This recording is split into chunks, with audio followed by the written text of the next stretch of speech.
And away we go, episode 1238 of the Al Galdi podcast. It is Wednesday, January 14th, 2026. It is the 20th anniversary of the Washington Redskins' 2010 loss at the Seattle Seahawks in the divisional round of the NFL playoffs, January 14th, 2006. That was the first of three postseason losses for the Skins to the Seahawks over a span of just 8 seasons, the 2005, 2007, and 2012 seasons. So the Skins in the playoffs for each of those seasons lost to the Seahawks. You know, you could argue that Washington over the last 20 years has had more meaningful games against the Seahawks than against any NFC East rival. That says a lot about how bad Washington has been for most of the last 20 years. Also says a lot about the states of our team's rivalries with the Dallas Cowboys, New York Giants, and Philadelphia Eagles. You know, I was thinking about the rivalries off what Chicago Bears head coach Ben Johnson did in the locker room after his team's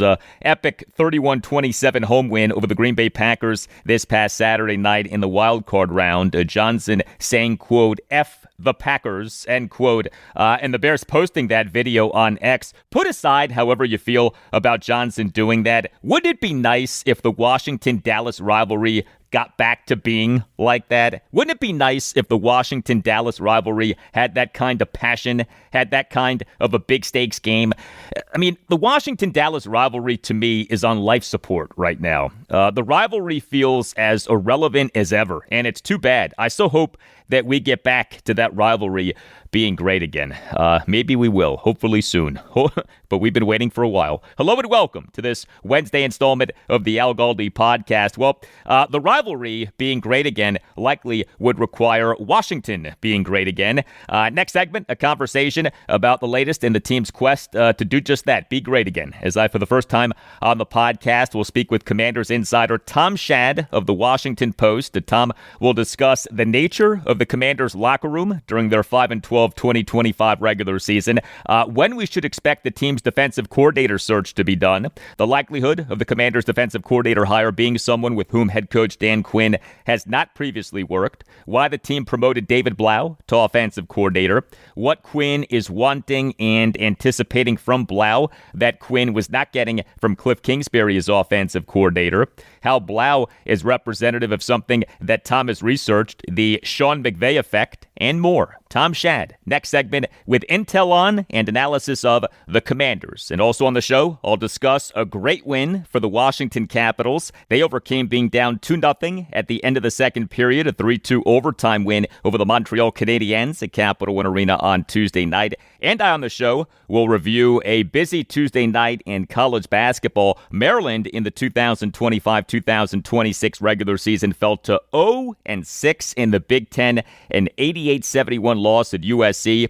Georgetown in this regular season now is 1-5 in the Big East. The Hoyas blew a 7-point lead with less than 2 minutes left in the second half, an 86-83 overtime loss at Creighton. But a terrific win for number 16 Virginia, 79-70 at number 20 Louisville. And George Mason in this regular season now is 17-1 overall, an 82-74 win at Loyola Chicago. You can hit me up on X at Al Galdi. You could email me the Al Galdi podcast at yahoo.com. From John on X on the many Commanders fans in the United Kingdom, writes John, in episode 1235, you said that you are amazed at how many Washington fans are over here in the UK. One possibility for why may be that the first live-shown Super Bowl was our victory over Miami for the 1982 season. Good, bad, or ugly, I was a fan from that moment onwards. HTTR UK.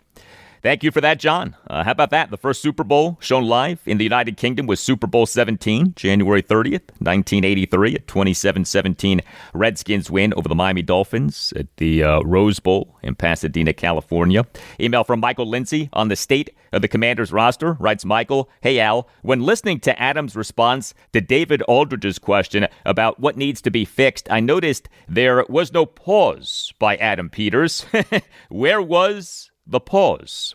How is this roster any better than Rivera's last roster, aside from Jaden Daniels? I think Adam is full of himself. This roster is in pretty bad shape and in need of a major overhaul, namely getting younger and faster. My 2 cents, what say you? Thank you for the email, Michael. So January 16th, 2024, the introductory press conference for Adam Peters as general manager, we had what I have called the pause. Here you go. Adam, David Aldridge with The Athletic. Welcome to D.C. I wonder what you think of the current roster. I believe that there's a few cornerstone pieces in this roster. I believe we have a lot of work to do, and that's just evaluating everybody, and that's going to start with the coaches. Yeah, the pause. A capital T in the word the and a capital P in the word pause. The pause. Forget what Adam Peters actually said in that answer, the lengthy pause, as he tried to figure out something diplomatic to say, said it all. That pause, by my count, was 3.3 seconds, and those 3.3 seconds told us a lot. Never, ever forget the pause. Adam Peters thought that the Commanders roster that he took over was awful, and him revamping the roster in that 2024 offseason spoke to him believing that the Commanders roster that he took over was awful. Now 2 Mondays ago, January 5th, 2026, a joint season-ending press conference for Adam Peters and head coach Dan Quinn. We, during the presser, had this exchange between David Aldridge of The Athletic and Peters. Adam, what do you think needs to be fixed on this roster? Fixed? I think, the health played a big part. Certainly it wasn't even close to the only part, but I think starting with a healthy team and really staying healthy is a big deal. But I know there's, I feel really good at some spots, but there's certainly a few spots where we can improve and get young, really fast, exciting, explosive talent, and that's what we're doing right now. We're working on the draft and got a set of draft meetings coming up next week, which I'm really, really excited about. Got the scouts all showing us their reports and identifying some guys. We have a high pick, which is something that you don't really want if it's your own pick, but we're going to take advantage of that and try to find a young, explosive playmaker, wherever that may be. Okay, no lengthy pause that time from Adam Peters, although he did have some and some stumbling as he was formulating his answer. Adam, what do you think needs to be fixed on this roster? Fixed? I think, the health played a big part. Certainly it wasn't even close to the only part, but I think. Yeah, so like with the pause, Adam Peters right there may well have been trying to figure out how to give a diplomatic answer. Look, the Commanders roster needs a lot of work. The roster is better than it was when Peters took over as GM. The team is better at quarterback and is better with the offensive line. And those two position groups, to me, are the two most important position groups. So the roster is better than it was when Peters took over at GM, but the roster needs a lot of work, especially on defense. And one of the great disappointments of the Commanders' disappointing 2025 season is that it showed us that the roster is not as good as we thought / hoped. No doubt. Email from Rick Proctor on the status of Dan Quinn. Writes Rick, Al, Witt, and Kliff both were DQ hires according to Adam. Both gone. 0 for 2. Al, I don't like where this seemingly is going. Does this set up a do or die for Quinn next season? Where is Vinny when you need him? Feels like deja vu. All over again, doesn't it, Al? Thank you for that, Rick.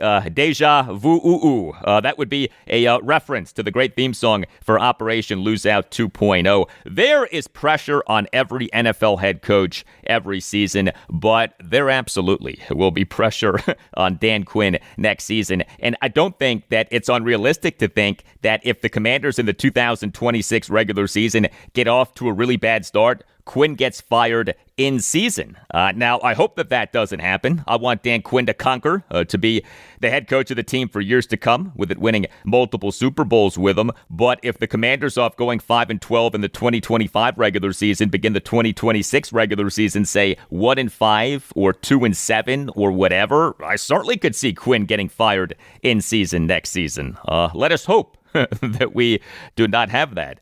And when it comes to where's Vinny when you need him, as in former Redskins executive Vinny Cerrato, well, we do not need him, so we're good. For the fans. Yeah, for the fans. My all-time favorite soundbite from Vinny Cerrato during his time with the Skins, him shamelessly pandering to us Skins fans for the fans.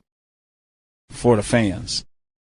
That's right, Vinny, for the fans. If you are listening to this podcast via Apple Podcasts or Spotify, you can rate the podcast with a star rating. 5-star ratings are greatly appreciated. They help us out a lot. Thank you for doing them.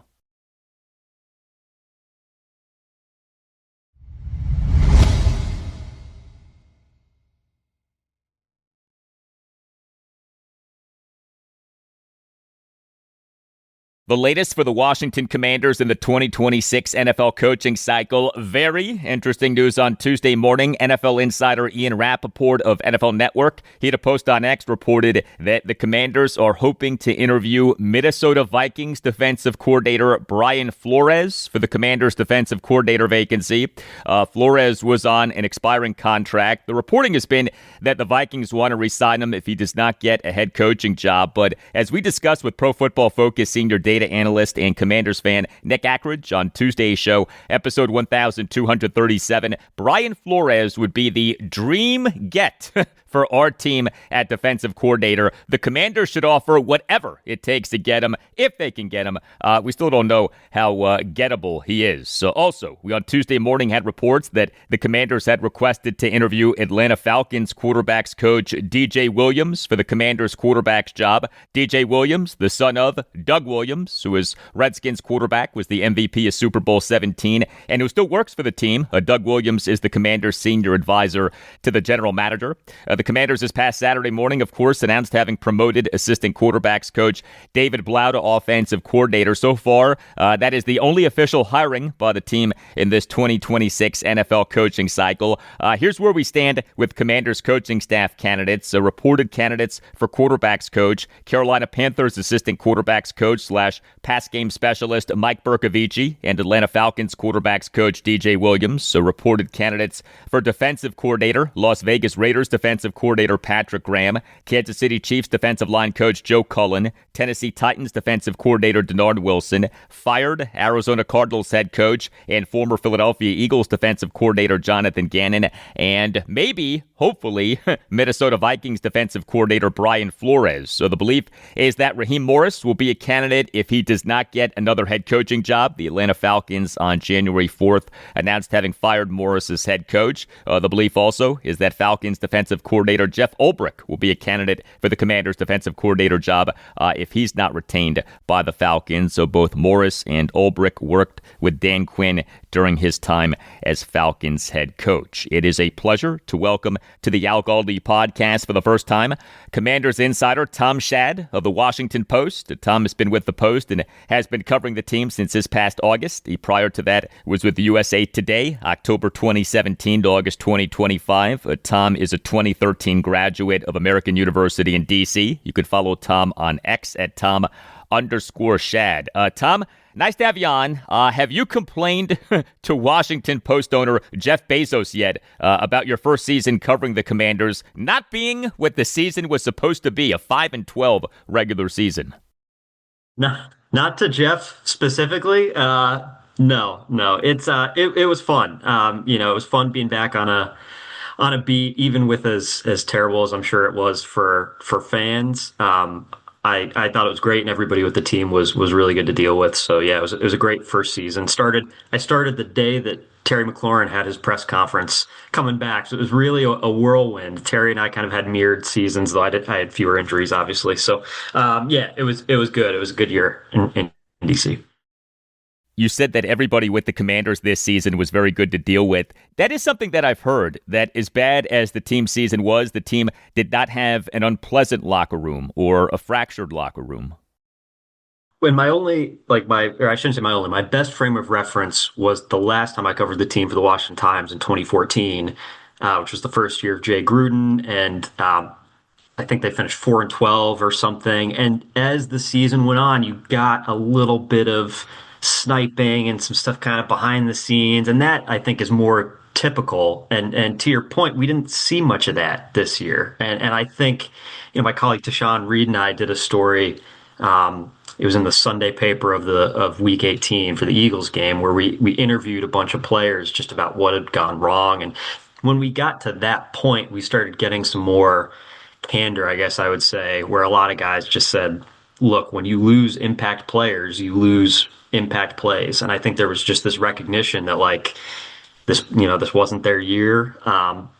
But there wasn't a lot of the behind the scenes, kind of griping and sniping at, guys in different position groups not doing their job or whatever. We didn't really hear much of that, which I would say is unusual. And I'd also say I heard from lots of players on and off the record that it was very unusual for them, to have that sort of record, but juxtaposed with that sort of atmosphere in the locker room.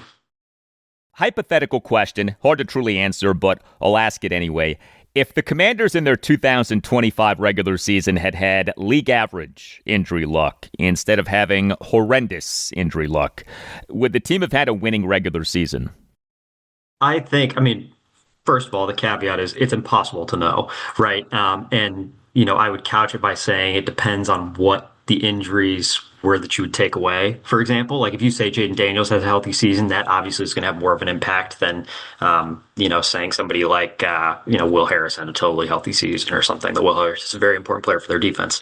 I think they probably would have wound up with a losing record regardless, if I'm being totally honest. I think it just would have been closer to 500 than 5-12. I think the injuries probably, if you were able to do some sort of mathematical equation, probably cost them, a couple wins.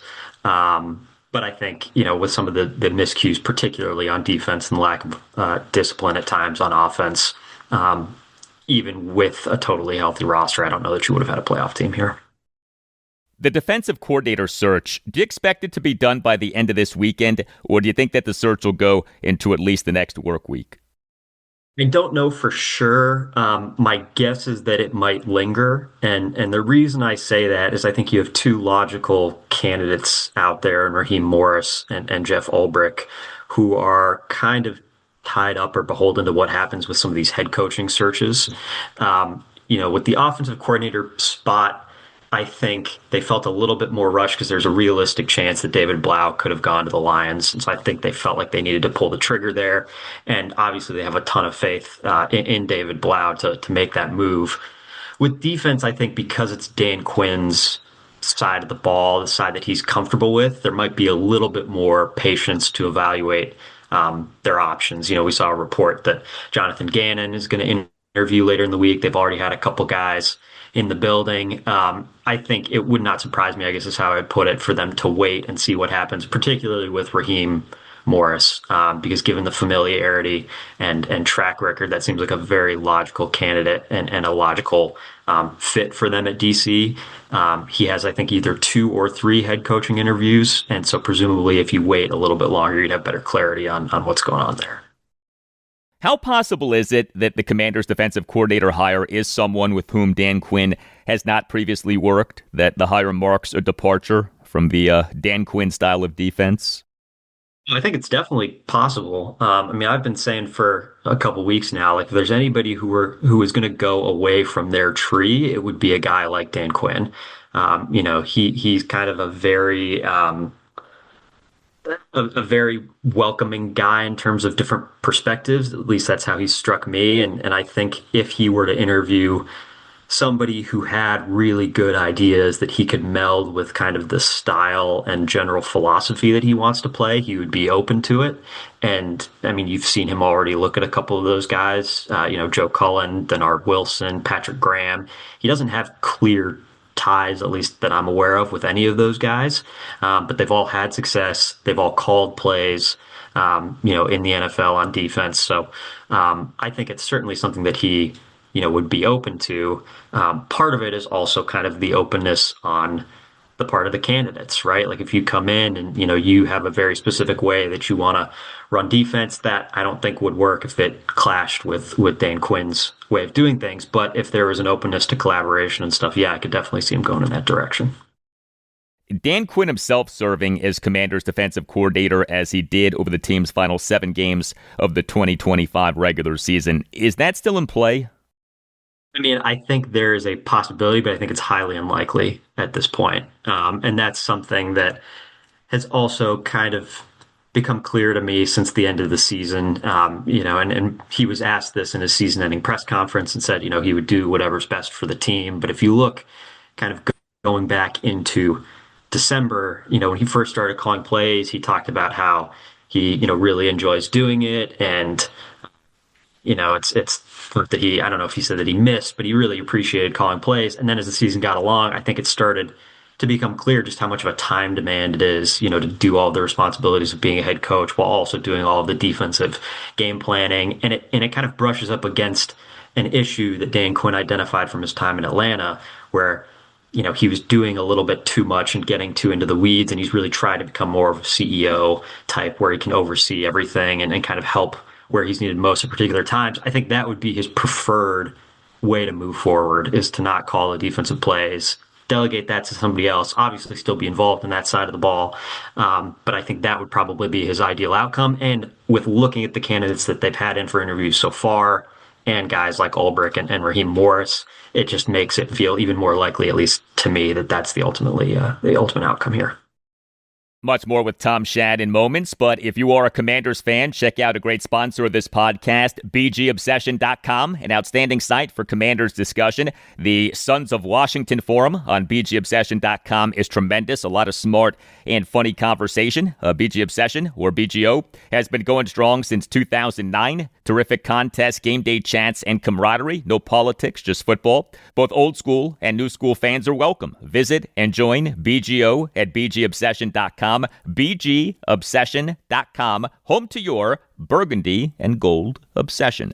We're talking with Commanders insider Tom Schad of the Washington Post. The team promoting David Blough to offensive coordinator is so interesting for so many reasons. Bottom line, why did he ultimately get the job? I think there's multiple layers to that. One, I think it's a comfort and familiarity. I think, Dan Quinn has surely become comfortable with him over the past 2 years. And you can come in, you can interview guys from the outside, but I think he must have some sort of clear understanding, not just of what David Blough wants to do on that side of the ball in terms of scheme, but also in terms of work ethic, personality. Like, I think there are lots of kind of behind the scenes things that had to have made Dan Quinn comfortable with this hire. Two, I think it's the comfort and familiarity with Jaden Daniels. If you had not retained David Blough, say he would have gone to Detroit to be the OC or something, you would basically have Jaden Daniels without his offensive coordinator from last year, without his quarterback's coach from last year, without his assistant quarterback's coach from last year, right? I think, and this is not a reflection on whether or not Jaden Daniels can learn a new system. He absolutely can. But I think organizationally, everything runs through him, and it would be smart to have some sort of continuity with him, right? I think that was a very important piece of this. And David Blough kind of maybe taking some more of the influences of a Kevin O'Connell, Ben Johnson style, more traditional West Coast offensive schemes. He will be able to translate that into what they had been doing the past 2 years, right, for Jaden Daniels. I think that was a really critical piece. And then the third layer, I would say, is the outside interest. I think given David Blough's history with Detroit and with Dan Campbell, I think that interest was real. They did put in a formal request to interview him for OC. Obviously, an offensive-minded head coach there, where it would have been kind of an easy pairing with David Blough. I think if that interest had not been as real, maybe you wouldn't have seen this move as quickly as it had. I think that was kind of what put the time pressure on it. What do you think that Dan Quinn is wanting and anticipating from David Blough as offensive coordinator that Quinn was not getting from Kliff Kingsbury as offensive coordinator? That would be my first question to Dan Quinn, first of all, the next time that we have a chance to talk to him in a press conference setting. And I think that's a really fascinating piece of all of this. My hunch is that it's a lot more about balance and offensive identity. And I think it starts with just running the ball more. Obviously, the offensive line is kind of the strength of this offense, or at least was this past year. And I think there were times over the course of the season where you could sense from Dan Quinn that he felt like they weren't utilizing that enough. So I think there's going to be a little bit more balance, maybe a little bit more complexity. A lot of the complexity with Kliff Kingsbury's offense revolves around the speed at which it operates. And I think not having all of the regular starters out there maybe led to a realization that it's harder to do that and operate, at warp speed when you don't have all those guys out there. And then maybe, some complexity in terms of schemes and formations and everything. as well as maybe design quarterback runs. That's something I've been thinking recently, like a huge part of the success of 2024, especially in goal line situations, was designed runs to Jaden Daniels. You'd keep it and you'd go around the right side or whatever. I think part of the calculus was, what do we need to do offensively to keep him upright and to keep him healthy? And if part of that is scaling back the number of designed, quarterback runs, that might have been something that maybe is a stronger or a larger piece, I should say, of a Kliff Kingsbury offense that might not be as large of a piece of David Blough. David Blough, of course, is young. He's just 30. Was born on July 31st, 1995. Youngest person to be hired as Washington offensive coordinator since the Redskins in January 2014 announced having promoted 28-year-old tight ends coach Sean McVay to offensive coordinator. And speaking of him, you wrote a USA Today piece that came out 1 year ago this Thursday, January 15th, 2025, headline, quote, "The Sean McVay Effect is real. Data shows average age of NFL coaches is plummeting," end quote. What did your research for that piece for USA Today reveal? So a couple things. I mean, one, it revolved around head coaching hires, right, which isn't directly applicable to David Blough, but it's the sense that since Sean McVay was hired, teams have been more willing to take chances on coaches who are younger. In the early 2000s, in particular, you used to see these old, grizzled guys who had been climbing the ranks for decades and had all this experience. What we've seen now, since Sean McVay had success, really, it was a turning point to where a lot of these younger guys are getting chances, and they don't always work out, right? Like a lot of the guys in their late 30s, early 40s have not proven to be good head coaches. But there's so much turnover now at the head coach level in particular, but all the way down, that I think owners have more of a willingness to just kind of throw darts. And if you hit on the next Sean McVay, then you're great. And if you don't, well, we'll just start all over again in a couple of years.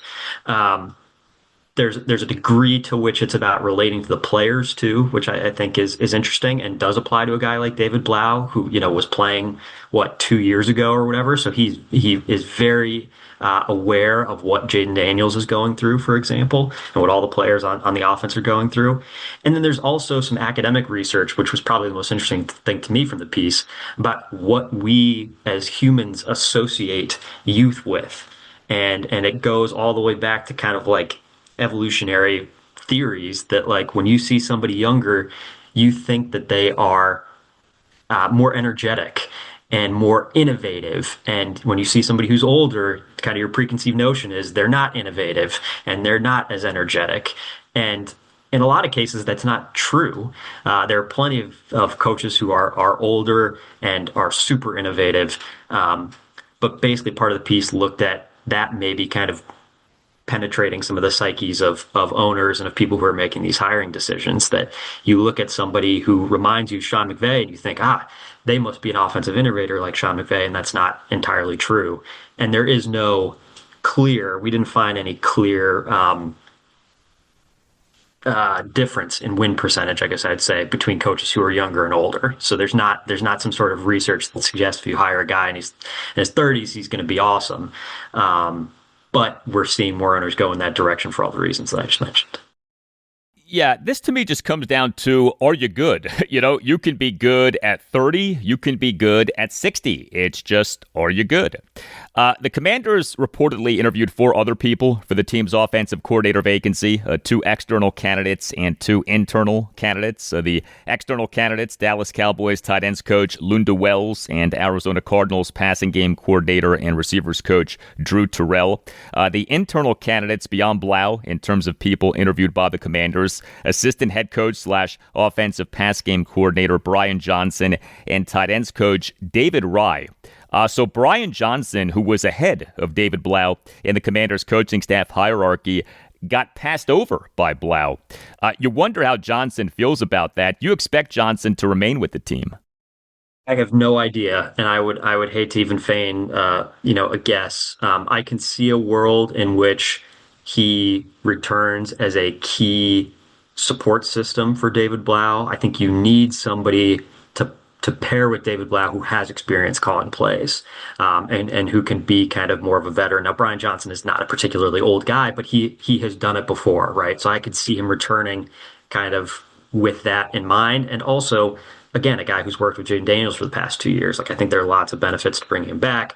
On the other hand, it would be totally understandable for him to say, I'm the associate head coach. This, should have been a better spot for me. I'm going to go elsewhere and kind of start over. Neither one would surprise me necessarily. I know that's a cop-out answer, but it's just hard. And I think, again, as with everything in these coaching cycles, it depends on where the dominoes fall somewhere else and what opportunities arise somewhere else. And so I don't think Brian Johnson in a vacuum will make a decision. I think it's kind of going to depend on like, what's the interest here, what's the interest elsewhere, and how does it all kind of shake out. Also with the Commanders' offensive coordinator search was that the team reportedly did not interview its run game coordinator / running backs coach, Anthony Lynn. That was surprising given that he's been both an NFL offensive coordinator and an NFL head coach. Do you know why the team did not interview Lynn? I don't. And I agree that was surprising to me as well. And I don't know to what extent it goes back into the issues that we were talking about age, right? Anthony Lynn has been around for a long time, has a ton of experience, has called plays.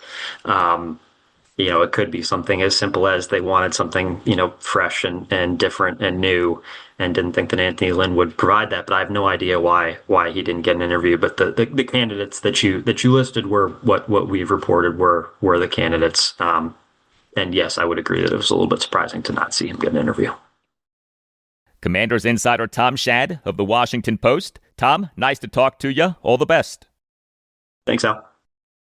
All right, the Nace Law Group, accident and injury lawyers that will fight for you and win for you. Lead attorney Chris Nace is a big Commanders fan and big supporter of this podcast, and his firm wins trials. Just recently, an $8 million jury verdict in Baltimore City Circuit Court. If you have a case, contact the Nace Law Group. Call 202-902-7611 or visit WashingtonDCInjuryLawyers.com and tell the Nace Law Group that Al Galdi sent you. The Nace Law Group is tremendous. It is a Washington, D.C.-based family law firm that handles medical malpractice, personal injury, birth injury, legal malpractice, and consumer protection cases, offering aggressive advocacy for victims in Washington, D.C. and West Virginia. The Nace Law Group fights for victims of all kinds of situations. If you feel that you've been wronged, if you think that you've been wronged, but aren't sure, contact the Nace Law Group. Schedule a no-obligation appointment. 202-902-7611 or WashingtonDCInjuryLawyers.com and tell the Nace Law Group that Al Galdi sent you. The Nace Law Group, accident and injury lawyers.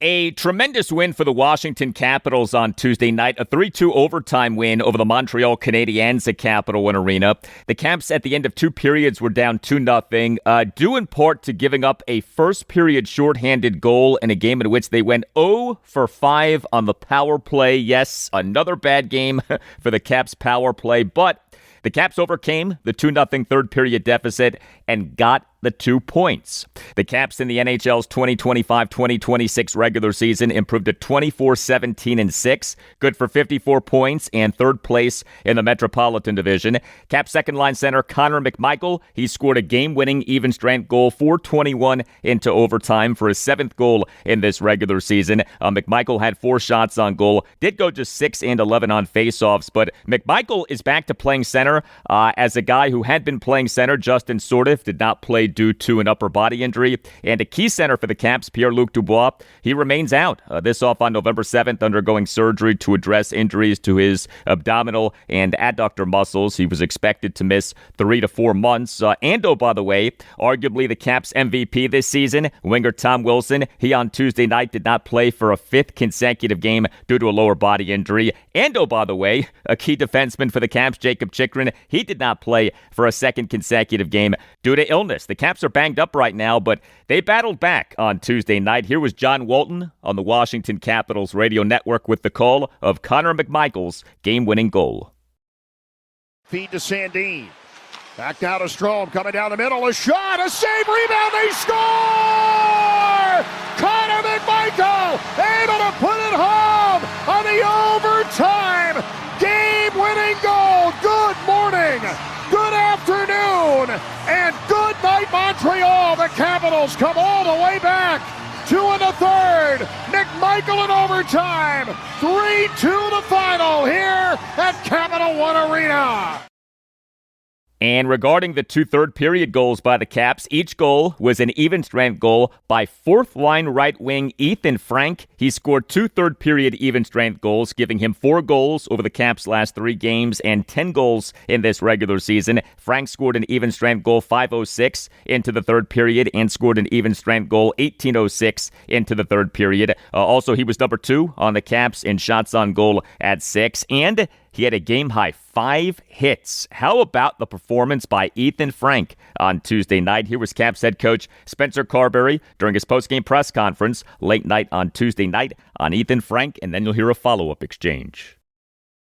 He was outstanding tonight. It's just another example of Frankie, how far he's come in his career in the National Hockey League, of being able to legitimately take over a game at this level, which is, I mean, it's just amazing, his progression and to be able to play at the level that he's playing at.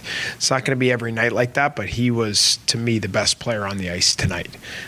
And you're talking about a group of A, 40 NHLers, but B, there's some pretty good players out on that ice, and he was the best of the group. And made a bunch of big plays, not just the goals. So he's just his whole journey and where he's come from, and as he continues to earn more opportunity and make the most of it. If I can follow up on that really quick, just his physicality too. It seemed like he was throwing his weight around. What does it mean to see him, not just scoring, but doing the little things and the little details as well? And that's the stuff, Sammy, that goes unnoticed, because the scoring and the speed and generating with that is important. It's his bread and butter. It's what makes him. It's what separates him from normal NHL players, is his speed and his ability to shoot the puck and score. The other stuff, though, is what he has worked tirelessly on to make sure that he can earn a spot in the lineup every single night. He can be reliable. He can be strong on the puck. He can win wall battles. He can be aware and shoulder check. All that stuff he has worked tirelessly on, and every single day he works with Kenny and wants to see film and wants to constantly push himself, so that the Ethan Frank 2 years ago that, maybe struggled a little bit with the little things inside of an NHL game, now I don't even notice him. Wall play, spot on, he's dialed in. Coverage in the defensive zone, spot on, he's dialed in. All those things, being able to handle pressure and a big defenseman barreling down, actually he's initiating contact. So those are the little things that go unnoticed that allow him to play on the first line with Stroh-Murno. So this is Ethan Frank's age 27 season. He was acquired by the Caps via being signed by their AHL affiliate, the Hershey Bears, to a contract for the 2022-2023 season following the completion of his collegiate career at Western Michigan University. So he wasn't even drafted. Caps defenseman Rasmus Sandin, he on Tuesday night had 3 assists. Caps top line left wing Alex Ovechkin, he on Tuesday night had no points, but he was number 2 on the Caps in total shot attempts with 9, including 4 shots on goal, and he was number 5 on the Caps in 5-on-5 shot attempt percentage for the game per natural stat trick at 78.57. The Caps with Ovi on the ice in 5-on-5 situations in the game had 22 shot attempts versus allowing 6 shot attempts. So the Caps in this 3-2 overtime win over the Canadiens on Tuesday night dominated the puck possession battle. The Caps very much deserved to win this game. 42 shots on goal to the Canadiens' 26, and per natural stat trick, 52 5-on-5 shot attempts to the Canadiens' 29, including 13 5-on-5 high danger shot attempts to the Canadiens' 5. The Caps starting goaltender was Logan Thompson. He was good. He stopped 24 of the 26 shots on goal that he faced. The Caps went 4 for 4 on the penalty kill. Their lone healthy scratch for this game was defenseman Declan Chisholm. The opening exchange of the post-game press conference of Spencer Carberry late night on Tuesday night was this exchange between Caps insider Tarek El-Bashir of Monumental Sports Network and Carberry. Explain, I guess, the first 40 minutes where you're playing well in spurts but not getting results, and then the last 20 minutes where you guys took over the game. Yeah, I thought our first period was fine. I thought a few guys were fighting it, so we were trying to stay with it, and I thought we were fine coming out of that period. Second, not as good. So we needed a push. We needed a push, and we're, as a group, we're working through trying to find ourselves through this stretch with some injuries and battling through some things, missing some key guys, but we showed a ton of character to fight in that third period, and you could tell right from the start, first two shifts of that period. I didn't know. I mean, you never know how that's going to end up, but I knew we were going to put our foot on the gas and throw the kitchen sink at them, and I think that's what we did, and we found a way to tie that up 6-on-5. All right, next up for the Caps, home to the San Jose Sharks, Thursday night at 7.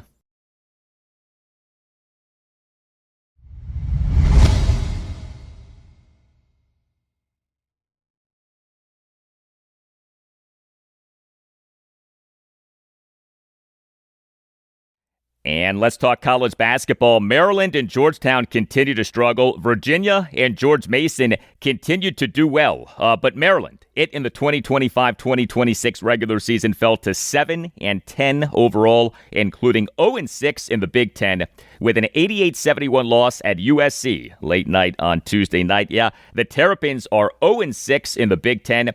They remain without their best player, 6'9" Texas A&M transfer Pharrell Payne. He did not play for a sixth consecutive game due to a right knee injury.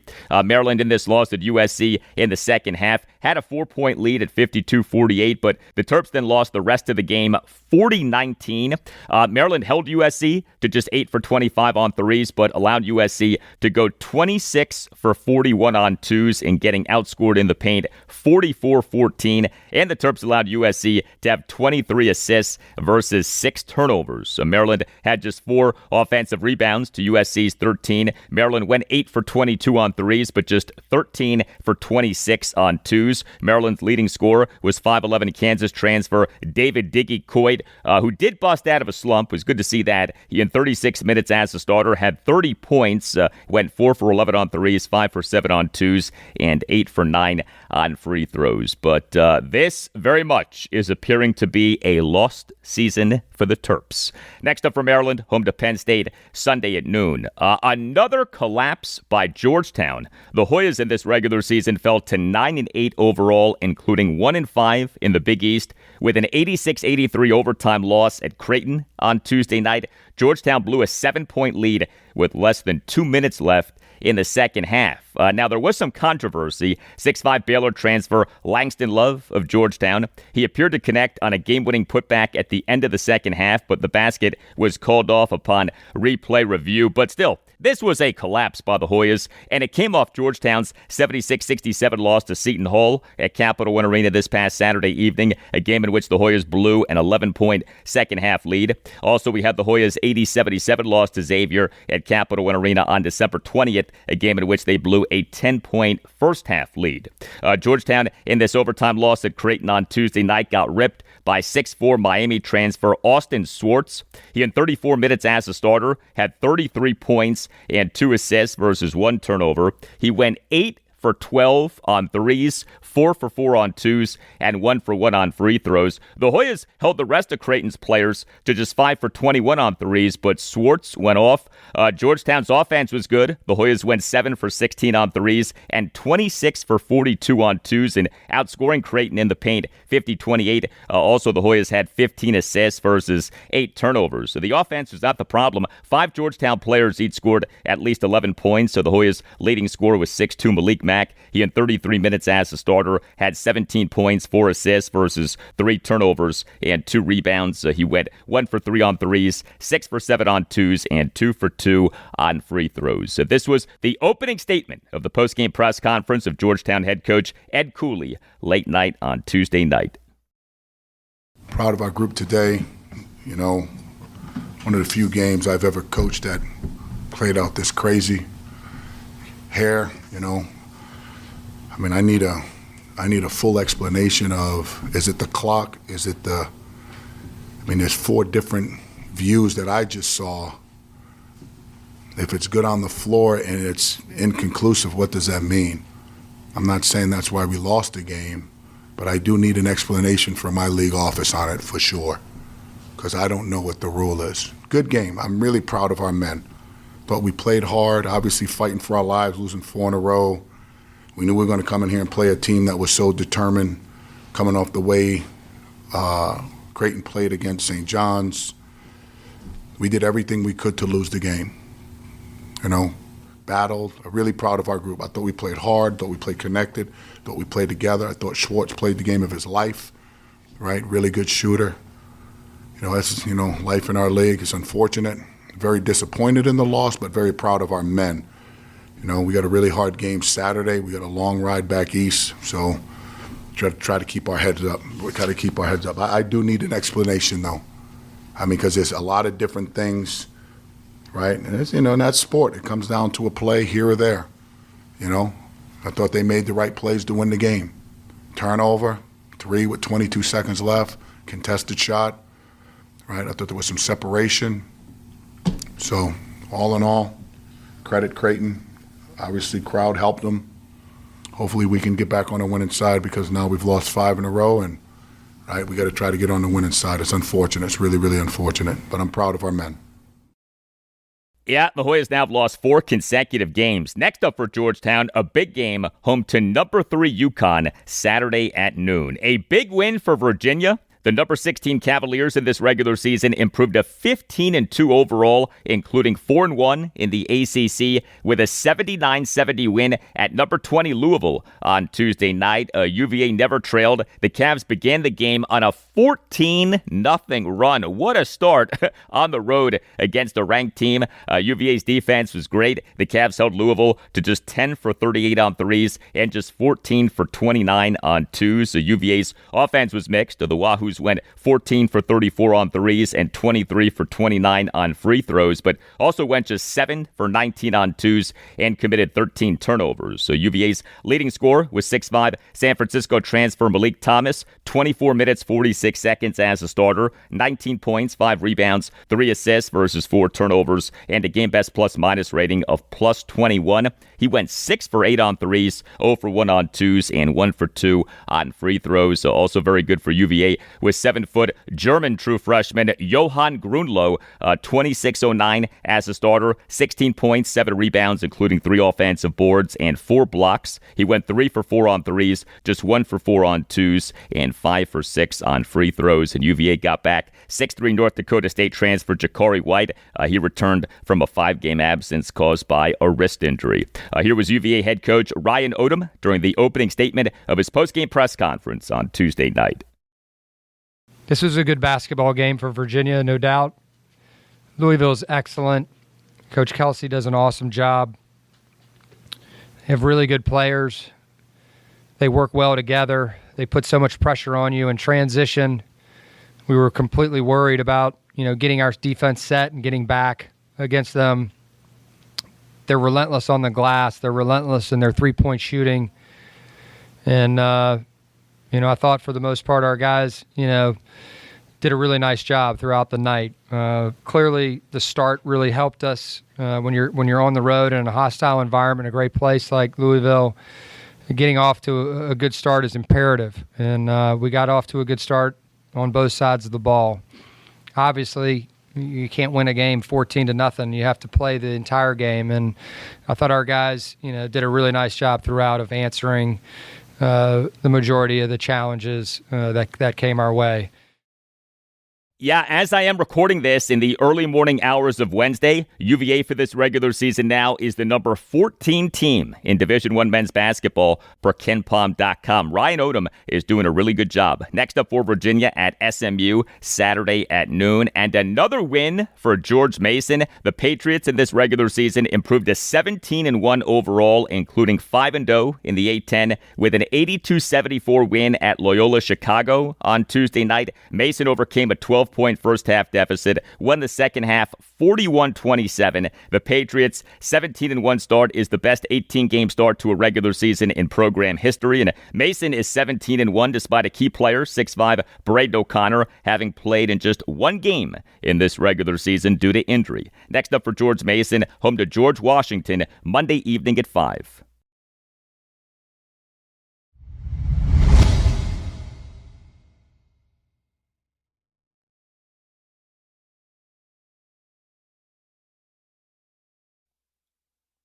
And that'll do it for you and me for now. Keep the feedback coming. You can hit me up on X at Al Galdi. You can email me the Al Galdi podcast at yahoo.com. Thursday show, episode 1239. We'll provide you with more on the Washington Commanders. Also on Thursday's show, I'll talk Washington Wizards and Virginia Tech basketball. The Wizards are at the Los Angeles Clippers Wednesday night at 10:30. The Hokies are at SMU Wednesday night at 9. Have a great rest of your Wednesday, and I'll talk to you on Thursday.